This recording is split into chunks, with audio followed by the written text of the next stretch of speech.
திராவிடம் என்ற போர்வையில் ஓடி ஒளிந்திருக்கும் ஊழல் பெருச்சாளிகளை தமிழகத்தின் கொடுங்கோல் ஆட்சிக்கு சங்கு ஊதி 2026 செங்கோல் இயந்த வரும் எங்கள் தலைவர் தளபதி அவர்களுக்கும் மற்றும் வாக்காள பெருமக்களுக்கும் என இனிய வாழை வணக்கத்தை தெரிவித்துக் கொள்கிறேன்.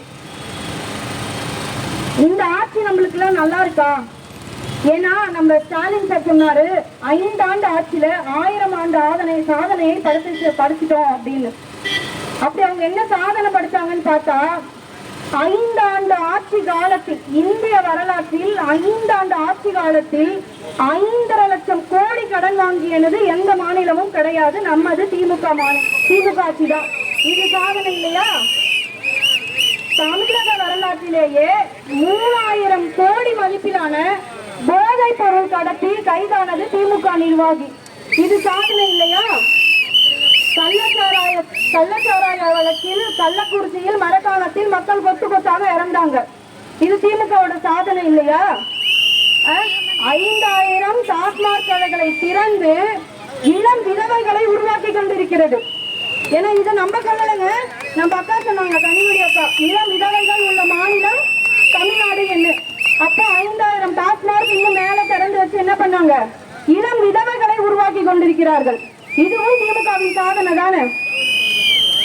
தமிழ்நாட்டில போஸ்கோ வழக்கு கடந்த 5 ஆண்டுகள்ல எவ்வளவு தெரியுமா இருக்காது? 40,000 கோடி. 40,000. இது அனைத்துமே பெண் பிள்ளைகள், பிஞ்சு குழந்தைகள் என்பதை நாம் மறந்துவிடக் கூடாது. இதுவும் திமுகவின் சாதனை. 208 பள்ளிகளில் மூடு விழா, சுகாதாரமற்ற கழிப்பற வசதி, சுற்றுச்சுவர் இடிந்து மாணவர் பலி. இதுவும் திமுகவின் சாதனை தானே.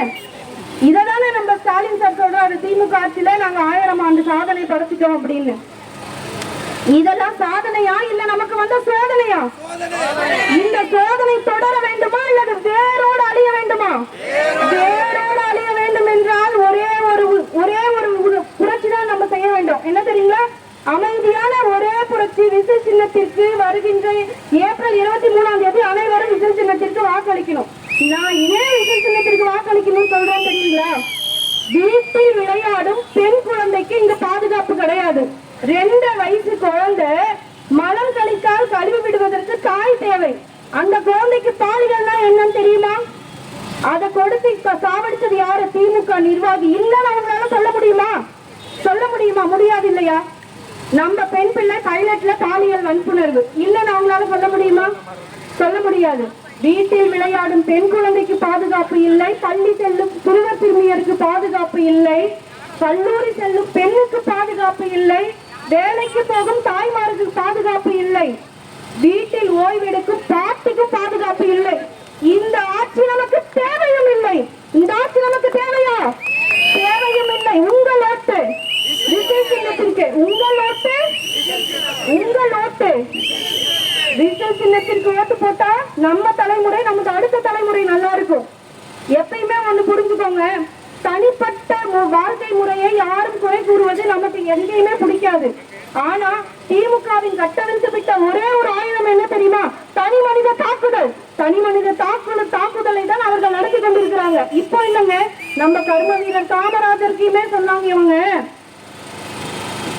எருமை போல் ரஷ்யாவுக்கு ஏற்றுமதி செய்து பார்த்தா எருமையே ரஷ்யால போகுதுன்னு யார சொன்னாங்க? நம்ம கொள்கை தலைவரை சொன்னாங்க.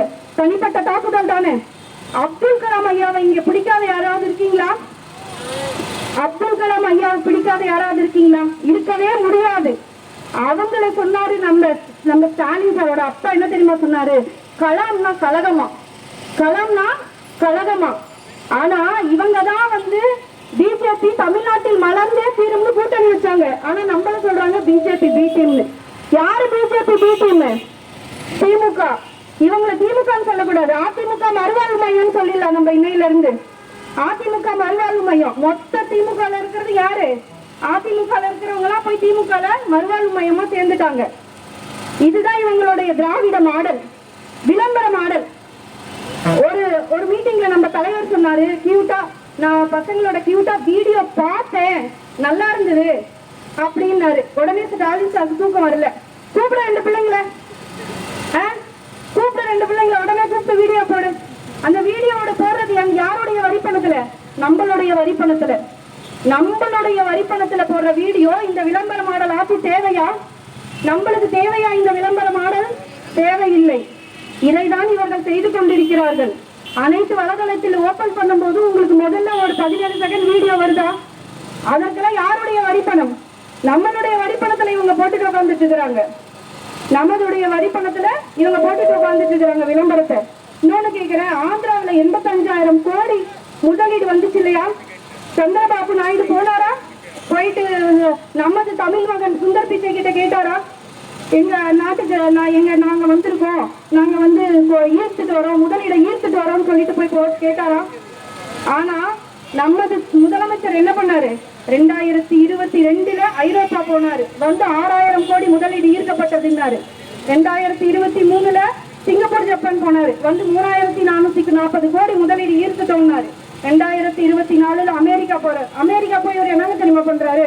ஆப்பிள் நிறுவனத்தை வேடிக்கை பார்க்கிறாரு, சைக்கிள் ஓட்டுறாரு. அதை எடுத்து தமிழ்நாடுடைய அரசிலேயே விளம்பரம் பண்றாரு. அப்ப இவங்களுடைய மாடல் ஆட்சி நம்மளுக்கு தேவையா? ஸ்டாலின் தொடரட்டும், தமிழ்நாடு வெல்லட்டும் ஸ்டிக்கர் ஒட்டியிருக்காங்க, இல்ல எல்லா வீட்லயும் ஒட்டியிருக்காங்க. எங்க வீட்டுல ஒட்டல, ஏன் தெரியுமா? தலைவரோட கொடி மேல, நம்மளுடைய கொடி மேல இருக்கு.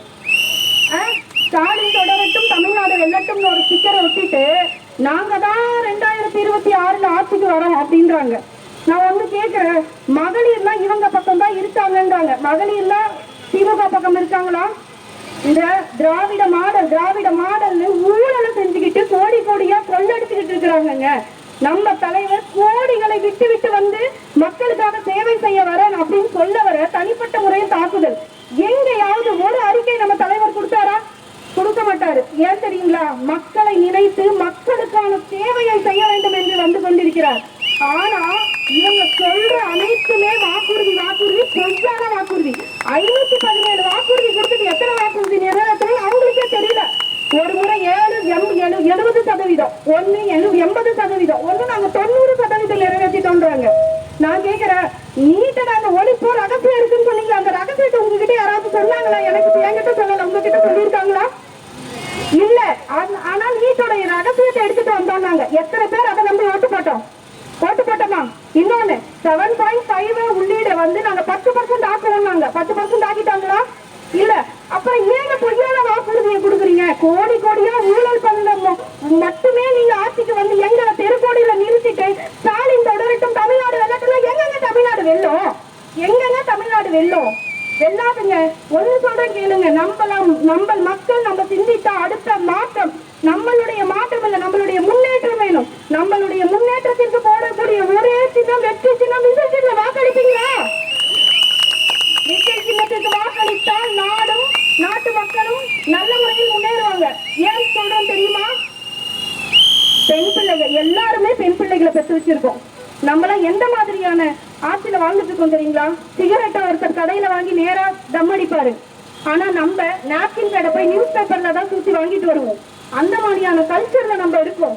அதை மாத்துறதுக்கு அனைவருக்கும் மாதாந்திர நாப்கினை நம்ம கொடுப்போம்னு ஒரு வாக்குறுதியா சொன்னாருங்க. ஒரு வாக்குறுதி சொல்லியிருக்காருங்க தலைவர். ஆனா இதெல்லாம் வந்து உங்களுக்கு புரியாது. உடனே தனிப்பட்ட தாக்கல் அவிழ்த்து விடு, கட்ட வைத்து விடு. இவங்களோட ஆட்சி கட்ட வைத்து விடப்பட்ட ஆட்சி, அட்டகாசமான அடாவடித்தனமான பண்ணக்கூடிய ஆட்சி. ஒரு நிர்வாகிகளை உங்களால கேட்க முடிஞ்சுதா? அதெல்லாம் வந்து எந்த நியூஸ்லயும் வராது. எந்த நியூஸ்லயும் வராது. இவங்களுடைய திமுக நிர்வாகிகள் அராஜகம் பண்ணது எந்த நியூஸ்லயும் வராது. 36வது வார்டுல ஒரு சுகாதார மையத்தை வீடு ஆக்கி வச்சிருந்தாங்க. அதை கேள்வி கேட்ட அப்புறம் தான் உடனே பண்ணி, அதுக்கு முன்னாடி அவங்க பார்க்கவே மாட்டாங்களா? பார்க்க மாட்டாங்களா? இவங்க ஏன் பார்க்க மாட்டேங்கிறாங்க? இவங்களுக்கு இதெல்லாம் வேலை இல்லை. கனிம வெள்ளத்தை எப்படி கொள்ளடிக்கலாம், மேற்கு தொடர்ச்சி மலையை எப்படி அழிக்கலாம், பாலாத்துல மணலை எப்படி கொள்ளையடிக்கலாம், கன்னியாகுமரியில எப்படி கனிம வளத்துல கொள்ளையடிக்கலாம் திட்டம் மட்டும்தான் இவங்க கிட்ட இருக்கு.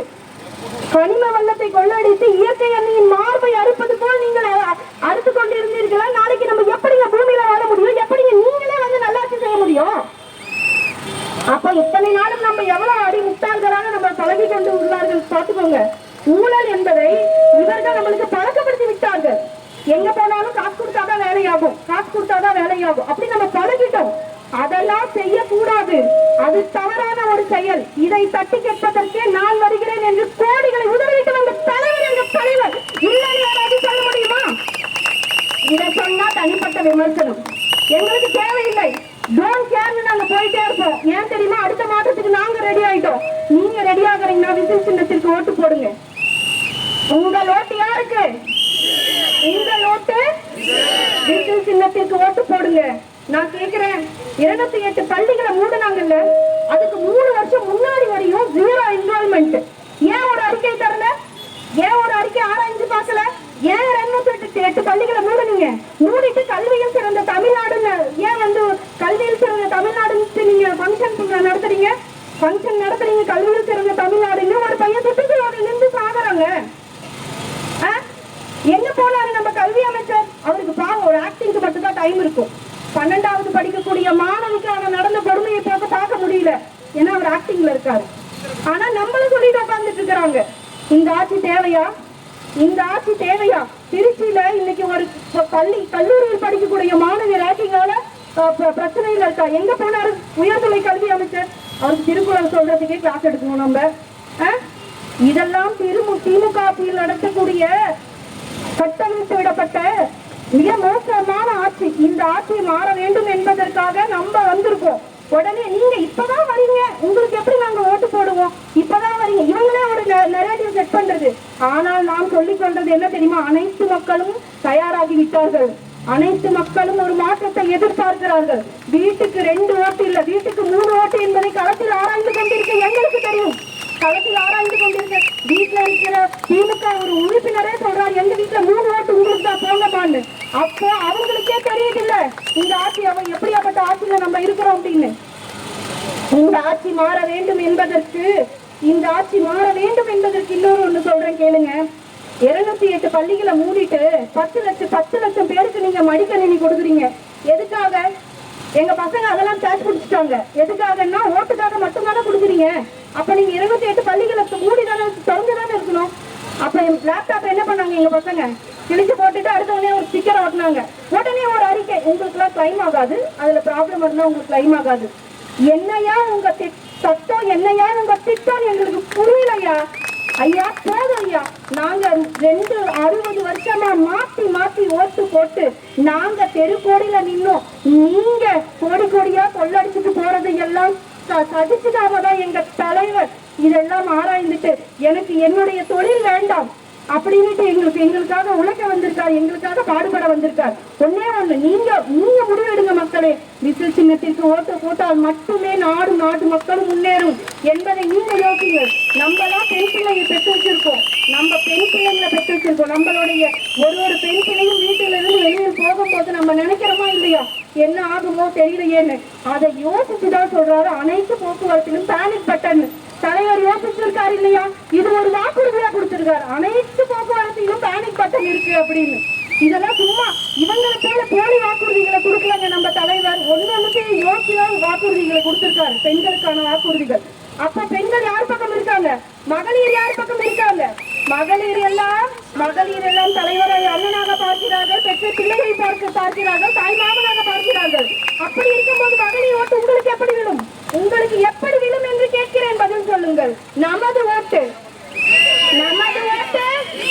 அவ்வளவுதான். நமது ஓட்டு விசில் சின்னத்திற்கு. 2026 மாற்றத்தை நம்ம எதிர்பார்த்துட்டு இருக்கிறோம். 2026 மாற்றம் வரும் என்று நீங்களும் நம்புகிறீர்களா? நம்ம ஓட்டு யாருக்குங்க? கேட்கும் போதே நல்லா இருக்குல்ல. மாற்றத்தை கொண்டு வருவோம். இவங்க விடியாத ஆட்சியை தூக்கி தூரம் எரிஞ்சிட்டு விசில ஊதி இவங்களை வீட்டுக்கு அனுப்புவோம். நம்ம